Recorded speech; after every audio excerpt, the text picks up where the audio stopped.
اور رات داخل ہو چکی تھی۔ تو اب ہم آتے ہیں اس عبارت کی طرف، نعم لو کان فی هذه الصور جاہلا بجواز التعویل على ذلك جاء فيه الخلاف في تکفیر الجاہل وهو حکم آخر۔ یہ استثناء ہے وجوب قضا اور کفارہ سے،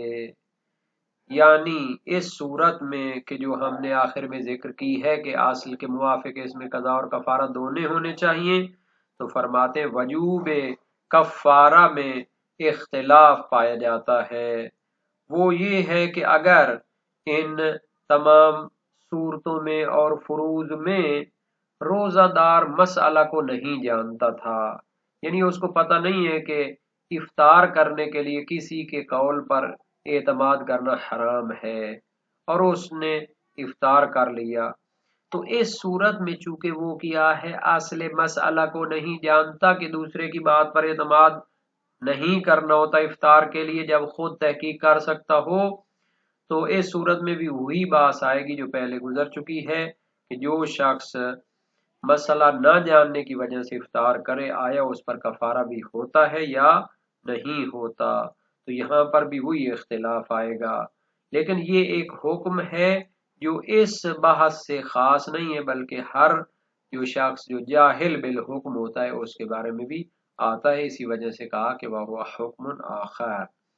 نعم لو کان فی هذه الصور، اگر روزہ دار ان تمام صورتوں میں کہ جن میں ہم نے کہا کہ قضا اور کفارہ دونوں واجب ہیں، کان جاہلا بجواز التعویل علی ذالک، وہ جاہل تھا کہ آیا افطار کے معاملے میں دوسرے کے قول پر اعتماد کرنا جائز ہوتا ہے یا نہیں ہوتا، اور اس نے اس کی بات پر اعتماد کر کے افطار کر لیا، جاء فیہ الخلاف فی تکفیر الجاہل، تو اس کے بارے میں وہی اختلاف آئے گا جو جاہل مسائل شرعی سے جاہل شخص پر کفارہ واجب ہوتا ہے یا نہیں ہوتا، اس میں جو اختلاف پایا جاتا ہے۔ تو گویا یہ شخص جاہل تھا اس مسئلے کے بارے میں کہ آیا دوسرے پر اعتماد، دوسرے کی بات پر اعتماد کر سکتے ہیں یا نہیں کر سکتے، اور اس نے افطار کا ارتکاب کر لیا، تو اس کے بارے میں اختلاف ہے کہ جاہل شخص جو مسائل سے جاہل ہوتا ہے اس پر کفارہ واجب ہوتا ہے یا نہیں ہوتا۔ اچھا، یہاں پر جو تعبیر ہے بے جواز تعویل، مناسب یہ تھا کہ اس کو کہتے بے عدم جواز تعویل، یعنی وہ یہ مسئلہ نہیں جانتا کہ دوسرے کے قول پر اعتماد کرنا جائز نہیں ہوتا، تو بہرحال مراد شہید کی بھی وہی ہوگی، لیکن عبارت بہتر ہو جاتی۔ انہوں نے اپنی کتاب مسالک الافہام فی شرح شرائع الاسلام میں یہ تعبیر پیش کی ہے، اللہم الا ان یجہل تحریم الافطار فیلحق بالجاہل،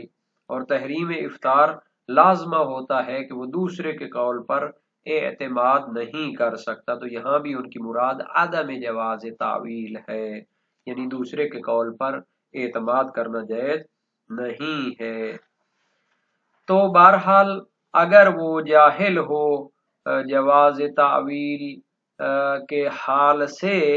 تو پھر وہ کیا کر لے، افطار کر لے، تو آیا اس پر کفارہ واجب ہے یا نہیں، تو اس کے بارے میں وہی اختلاف آئے گا کہ آیا جو بندہ مسائل شرعی سے جاہل ہوتا ہے اس پر کفارہ واجب ہوتا ہے یا نہیں ہوتا۔ اس کی بحث پہلے گزر چکی ہے، وفی وجوب الکفارۃ علیہ یعنی علی الجاہل خلاف، تو یہ اختلاف یہاں بھی آئے گا۔ شہید ثانی فرماتے ہیں وَهُوَ حُکْمٌ آخر، یہ ایک علیحدہ حکم ہے، یعنی یہ جو اختلاف ہے یہ دوسرا حکم ہے، یہ اس مسئلے کے ساتھ اختصاص نہیں رکھتا بلکہ ہر جاہل بالاحکام شرعیہ میں جاری ہوتا ہے۔ اس طرح شہید ثانی کی جو تحقیقات تھیں اس مسئلے کے بارے میں، شہید اول کے نظریات اور باقی علماء کے نظریات بھی بیان ہو چکے، اور اس میں ادبی تحقیقات بھی پیش ہوئی۔ اچھا، اس میں جو ہے نا جی اصول عملیہ کے بارے میں ایک مختصر سی وضاحت ہو جائے کہ اصول عملیہ جو ہوتی ہیں یہ ادلہ اجتہادیہ کے مقابلے میں ہوتی ہیں۔ ادلہ اجتہادیہ وہ دلیلیں ہوتی ہیں جو حکم واقعی کو کشف کرنے کی صلاحیت رکھتی ہیں، جیسے قرآن کریم ہے، سنت معصومین ہے، تو اصول عملیہ وہاں پہ جاری ہوتی ہیں جہاں پر دلیل اجتہادی موجود نہ ہو۔ تو یہ جو اصول عملیہ بنائی گئی ہیں، اصل برات ہے، اصل تخیر احتیاط اور اصل استصحاب ہے، یہ اصولیوں نے اپنی طرف سے نہیں بنائی، بلکہ ان کی بھی ادلہ شرعیہ موجود ہیں۔ یعنی اصل برات کے لیے قرآن اور حدیث اور عقل و اجماع سے استفادہ کیا جاتا ہے،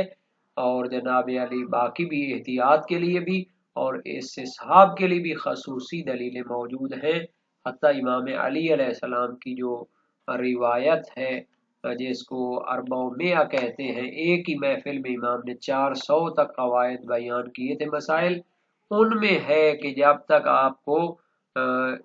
یقین ہے تو اس کو شک کے ذریعے نہیں توڑنا، لا تنقض الیقین بے شک کے ابدا۔ اور ان اصول عملیہ کو بعض اوقات جو ہے نا لوگ کہتے ہیں کہ یہ اصولی نے اپنی طرف سے بنائی ہیں، ہرگز نہیں، اس کے لیے کیا شرعی ادلہ موجود ہیں۔ ہم نے شاید پہلے بھی متوجہ کیا ہو، بڑی بڑی کتابیں خود اخباریوں نے بھی لکھی ہیں، الاصول الاصلیہ، فیض کاشانی، عبداللہ شبر اور اس طرح، اور سب سے بڑی جو کتاب ہے اس بارے میں جناب عاملی صاحب وسائل نے الفصول المہمہ فی اصول الائمہ لکھی ہے، 5 جلدوں میں یا 3 ضخیم جلدوں میں وہ کتاب شائع ہوئی ہے، ہزاروں روایات کو جمع کیا ہے جو اصول کے قواعد سے متعلق ہیں۔ تو یہ چیزیں بھی ہمارے ذہن میں ہونے چاہیے، تاکہ یہ نہ سمجھے کہ شہید ثانی بار بار اصل سے کیوں استفادہ کرتے ہیں۔ اصول عملیہ بھی روایات اور آیات سے استنباط کی جاتی ہیں۔ ایک حدیث ہے، 2-4 راویوں نے ائمہ اہل بیت سے نقل کی ہے، فرمایا علینا القاء الاصول وعلیکم بالتفرع، ہم آپ کو فارمولے بیان کرتے ہیں، آپ اس سے فروعات اور جزئی مسائل کو استنباط کریں۔ تو یہ تو قدیم ایام سے چل رہا ہے، لیکن یہ ہے کہ بعض اوقات جو تاریخوں میں کیا ہوا ہے، تحریف وغیرہ ہوئی ہے، لوگ سمجھتے ہیں کہ علم اصول آغا علامہ حلی نے شروع کیا ہے۔ خدا کے بندے، علامہ حلی کے دور پر بڑی بڑی کتابیں جو ہے نا جی تشیع کے بڑے علماء فقہا نے لکھی تھی۔ سید مرتضیٰ کی الذریعہ الی اصول شریعہ 2 ضخیم جلدوں میں ہے۔ آغا شیخ طوسی جنہوں نے 2 کتابیں کتب 4 حدیث کی لکھی ہیں، تہذیب اور استبصار، ان کی کتاب عدت الاصول ہے، دنیا میں سب سے پہلے ہندوستان اور بر صغیر میں شیعہ علماء نے شائع کی۔ اور اس کے علاوہ معارج الاصول محقق حلی کی ہے، اتنی بڑی شخصیت ہیں۔ اور جو ہے نا غنیت النزوع کا قسم الاصول علیحدہ ہے۔ تو یہ بڑے قدیم لوگ ہیں، علامہ حلی سے پہلے بڑی بڑی تحقیقات اس موضوع پہ موجود تھیں اور تحقیقات آ چکی تھی، اور ائمہ اہل بیت کے دور میں تو یقیناً ان کو ائمہ اہل بیت اصول کی تربیت کرتے تھے تاکہ وہ اپنے علاقوں میں جائیں تو پھر وہ استنباط کر سکیں۔ اور ایک مرتبہ شاید میں نے بتایا تھا کہ 18 جلدوں میں ایک کتاب آئی ہے، موسوعۃ طبقات الفقہاء، اہل بیت کے دور کے فقہا اور جو استنباط کی صلاحیت رکھتے تھے، 3 ضخیم جلدیں اس موسوعے کی، پہلی 3 ضخیم جلدیں ائمہ اہل بیت کے دور کے فقہا کی ہیں۔ تو اصل میں باتوں کو سمجھنا چاہیے، حل کرنا چاہیے، ایسے نہ ہو کہ جناب علی شہید اول بار بار اصل سے کیوں استفادہ کر رہے ہیں۔ فقیہ درجہ اول تھے اور انہوں نے کیا کیا ہے، جو ہے بہت بڑی خدمت کی ہے علم فقہ اور علمی منابع کی۔